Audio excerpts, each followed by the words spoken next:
Assalamualaikum warahmatullahi wabarakatuh. Perkenalkan, kami dari kelompok 1 Manajemen Perubahan akan menjelaskan bab 5 mengenai berbagai lingkungan pendorong perubahan organisasi. Pendahuluan. Perubahan organisasi adalah proses transformasi yang dilakukan oleh sebuah organisasi guna meningkatkan efektivitas, efisiensi, dan kinerja organisasi secara keseluruhan. Perubahan organisasi dapat dipicu oleh berbagai faktor, baik faktor internal maupun faktor eksternal, dan dapat terjadi dalam berbagai bidang organisasi seperti struktur, budaya, strategi, teknologi, dan lain sebagainya. Salah satu faktor penting yang dapat mempengaruhi terjadinya perubahan organisasi adalah lingkungan. Lingkungan organisasi dapat mencakup lingkungan internal seperti budaya organisasi, kebijakan dan prosedur internal, dan sumber daya manusia atau SDM, serta lingkungan eksternal seperti pasar, persaingan, teknologi, dan regulasi pemerintah. Selanjutnya daftar isi. Di daftar isi ini kita akan membahas mengenai A. Konsep lingkungan organisasi, B. Organisasi, manajemen, dan lingkungan, C. Lingkungan eksternal umum, D. Lingkungan eksternal, dan yang terakhir E. Lingkungan internal. Nah, sekarang kita akan membahas mengenai materi yang A, yaitu konsep lingkungan organisasi. Di konsep lingkungan organisasi ini, terdapat beberapa ahli yang mengemukakan pendapatnya, seperti Christensen dan Glack. Menurut Christensen, secara konseptual, lingkungan suatu organisasi bisnis, sosial, dan lainnya adalah pola semua kondisi internal, eksternal, dan semua pengaruh yang mempengaruhi kehidupan organisasi. Sedangkan menurut Glack, lingkungan organisasi meliputi faktor luar dari organisasi yang dapat menuntun ke arah kesempatan atau ancaman pada organisasi atau perusahaan. Nah, dari kedua pendapat di atas, dapat kita simpulkan bahwa lingkungan adalah pola semua kondisi atau faktor internal dan eksternal yang dapat mempengaruhi atau menuntun ke arah kesempatan ataupun ancaman kepada kehidupan dan pengembangan organisasi. Lalu, kehidupan organisasi selalu saling berhubungan dan saling mempengaruhi antara subsistem satu dengan yang lainnya. Untuk mempertahankan konsistensi kehidupan, organisasi perlu mengenali dan menguasai lingkungannya. Lingkungan organisasi dapat diartikan sebagai suatu kondisi yang tak terhingga, atau dengan kata lain tidak terbatas atau infinite. Perubahan lingkungan mempunyai dampak. Ada dua dampak di sini. Yang pertama, para manajer perlu menyelidiki lingkungan untuk menentukan. Dan yang kedua, organisasi yang secara sistematis melakukan analisis dan diagnosa lingkungan umumnya lebih efektif dibandingkan dengan yang tidak melakukannya. Oke, sekarang kita lanjut ke materi berikutnya ya teman-teman. Yang B, organisasi, manajemen, dan lingkungan. Nah, berikut ini ada 3 para ahli yang mengemukakan pendapatnya. Yang pertama ada Peirce L, yang kedua ada Winardi, dan yang ketiga ada Supriyono. Peirce L, kekuatan lingkungan yaitu faktor-faktor eksternal yang sebagian besar tidak dapat dikendalikan oleh para manajer organisasi, yang dapat mempengaruhi keputusan dan tindakan para manajer, dan yang akhirnya juga menimbulkan dampak atas struktur internal dan proses organisasi-organisasi. Winardi, dalam kebanyakan organisasi yang berhasil, menurut Winardi bahwa para manajer seringkali mengembangkan alat atau sarana, misalnya persuasi, lobby, kerjasama, partisipasi, campur tangannya, otoritas lebih tinggi.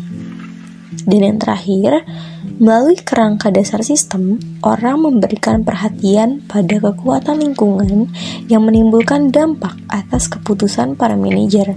Nah, pendapat itu dikemukakan oleh Supriyono. Nah, setiap organisasi menyerap sumber daya atau input dari sistem yang lebih besar atau lingkungan eksternal. Kemudian diprosesnya sumber daya tersebut di dalam lingkungan internalnya dan akhirnya membalikan hasil yang dihasilkannya kepada dunia luar dalam bentuk yang telah berubah, yaitu output. Bisa diperhatikan gambarnya ya teman-teman. Setiap perusahaan ini memiliki dua macam input pokok, yaitu yang pertama sumber daya manusia dan yang kedua ada sumber daya non-manusia. Input manusia berasal dari orang-orang yang bekerja pada perusahaan yang bersangkutan. Mereka memberikan sumbangan berupa waktu dan energi bagi organisasi yang bersangkutan untuk mana mereka mendapatkan imbalan berupa upah, gaji, dan imbalan-imbalan yang lainnya yang berwujud maupun tidak berwujud. Sedangkan sumber daya non-manusia itu terdiri atas bahan-bahan mentah dan informasi. Mereka ditransformasi atau dimanfaatkan dengan kombinasi sumber-sumber daya manusia. Oke, sekarang kita akan membahas mengenai materi C, lingkungan eksternal umum. Nah, menurut pendapat John Appiah, ada baiknya untuk memandang lingkungan eksternal umum organisasi itu sebagai hal yang terdiri atas 3 macam bidang pengaruh atau spheres of influence. Yang pertama, lingkungan yang berada di luar organisasi atau the remote environment. Yang kedua, lingkungan industri atau the industry environment. Dan yang terakhir, lingkungan operasi atau operation environment. Oke, kita akan bahas satu-satu ya teman-teman. Yang pertama, lingkungan yang berada di luar perusahaan ataupun organisasi. Lingkungan ini terdiri atas sekelompok kekuatan yang muncul di luar situasi operasi sesuatu perusahaan tunggal. Itu pendapat dari Winanti, yang mencakup faktor-faktor ekologikal, ekonomi, politik legal, sosiokultural, dan teknologikal, dan lingkungan tersebut menyajikan peluang, ancaman, dan kendala-kendala bagi perusahaan yang bersangkutan. Oke, yang kedua, lingkungan industri atau the industry environment. Kekuatan-kekuatan yang beroperasi di lingkungan industri perusahaan yang bersangkutan mempunyai dampak lebih langsung atas perilaku sesuatu perusahaan dibandingkan dengan kekuatan-kekuatan yang berada pada apa yang dinamakan the remote environment.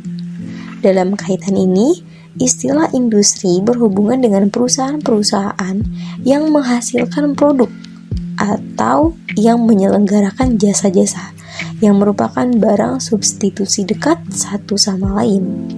Nah, yang terakhir, lingkungan operasi atau the operating environment. Menurut Porter, sebuah pendekatan tentang kekuatan di luar organisasi dengan menekankan dampak mereka atas industri spesifik di mana sebuah perusahaan melaksanakan operasinya. Nah, sekarang kita akan lanjut membahas mengenai materi yang D, lingkungan eksternal. Faktor lingkungan eksternal yang dimaksud adalah suatu kondisi, unsur maupun elemen, baik datangnya dari manusia maupun yang datangnya dari bukan manusia. Elbing mengemukakan bahwa komponen-komponen aksi langsung menimbulkan pengaruh langsung terhadap kinerja organisasi yang bersangkutan, sedangkan komponen-komponen aksi tidak langsung yang mempengaruhi iklim di mana organisasi yang bersangkutan beroperasi, dan dalam kondisi-kondisi tertentu ada kemungkinan mereka menjadi komponen aksi langsung. Nah, berikut ini beberapa komponen lingkungan eksternal. Yang pertama, komponen-komponen aksi langsung dari lingkungan eksternal. Komponen-komponen aksi langsung pokok dari lingkungan eksternal seseorang manajer yaitu klien-klien organisasi yang bersangkutan yang perlu dilayani, pesaing-pesaingnya, dan organisasi-organisasi dan individu-individu yang mensuplai sumber-sumber daya.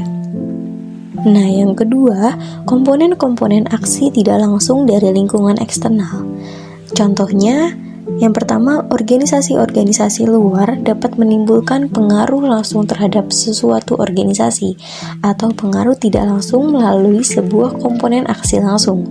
Misalnya, tekanan-tekanan yang diberikan oleh media massa lokal sesuatu perusalikan tetap ditukar. dapat mempengaruhi manajemen yang ingin menutupnya.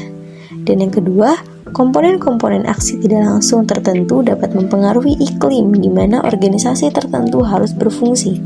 Contohnya, misalnya dapat dikatakan bahwa sebuah perekonomian dapat mengalami ekspansi atau mengalami kemunduran di mana memerlukan reaksi dari pihak manajemen. Yang ketiga, persoalan teknologi. Perubahan dalam teknologi dapat mempengaruhi nasib suatu organisasi. Teknologi dapat menjadi suatu kendala apabila terdapat adanya peluang-peluang, tetapi peralatan yang diperlukan justru tidak ada. Tetapi inovasi-inovasi teknologikal dapat menciptakan peluang bagi munculnya industri yang baru, atau mengubah total industri-industri yang ada. Perbankan secara elektronik telah menyebabkan biaya operasi bank menyusut. Hingga demikian, jasa-jasa perbankan makin meluas dan tersedia bagi banyak konsumen. Yang keempat, persoalan ekonomi. Perubahan ekonomi menimbulkan peluang maupun masalah bagi para manajer. Sebuah perekonomian yang sedang berekspansi menimbulkan dampak atas permintaan akan produk atau jasa sesuatu perusahaan. Ia juga membantu pembentukan perusahaan baru. Sebaliknya, perekonomian yang sedang mengalami kemunduran dalam pertumbuhan ekonominya dapat menyebabkan timbulnya kegagalan bagi perusahaan dan organisasi tertentu. Yang kelima, persoalan politik, hukum, dan pengaturan. Terdapat banyak sekali undang-undang dan peraturan-peraturan yang mencirikan lingkungan politik hukum dan pengaturan-pengaturan yang dihadapi oleh kebanyakan manajer. Komponen aksi tidak langsung dari lingkungan eksternal dapat merupakan suatu kendala maupun peluang bagi suatu organisasi. Ada banyak pihak yang beranggapan bahwa keterlibatan pemerintah pada organisasi yang mengejar laba dan organisasi nirlaba akan berkelanjutan.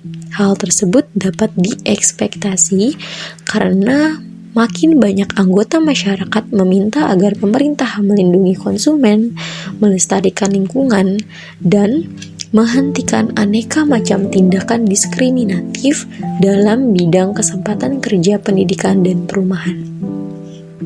Yang keenam, persoalan kultural dan sosial. Perubahan kiranya merupakan sebuah elemen konstan dalam sistem sosial kita. Kita semua merupakan bagian dari suatu jaringan kultural dan sosial yang mempengaruhi perilaku kita sendiri. Tradisi, kebiasaan, dan keyakinan-keyakinan dapat mempengaruhi semua orang dan organisasi-organisasi. Kita semua memberikan sumbangan kepadanya, mempengaruhinya, dan sebaliknya, kita pula dipengaruhi olehnya. Nah, materi terakhir yang E yaitu lingkungan internal. Kondisi fisik lingkungan internal organisasi adalah suatu keadaan lingkungan dapat mempengaruhi secara langsung anggota organisasi untuk melaksanakan aktivitas atau tugasnya yang diwajibkan organisasi kepadanya. Dalam kenyataan, tidak selamanya unsur atau elemen lingkungan internal dapat mempengaruhi secara langsung proses pelaksanaan aktivitas organisasi tersebut. Lingkungan setiap saat dapat berubah dengan tiba-tiba, tanpa diperhitungkan terlebih dahulu. Kondisi ketidakpastian lingkungan suatu organisasi pun dapat berdampak keberuntungan atau kerugian yang akan ditanggung oleh organisasi tersebut. Untuk itu, unsur-unsur atau elemen-elemen lingkungan internal organisasi saling mempengaruhi, baik dalam kekuatan maupun dalam kelemahannya. Nah, dibagi dua, tingkatan manajemen dan tipe manajerial. Di tingkatan manajemen ini terdapat tingkat operasi, tingkat manajerial, dan tingkat strategi. Sedangkan di tipe manajerial itu peranan, hubungan antara perorangan atau interpersonal roles, dan peranan pengambilan keputusan atau decisional roles. Sekian materi yang dapat kami sampaikan. Mohon maaf apabila ada kesalahan. Terima kasih. Wassalamualaikum warahmatullahi wabarakatuh.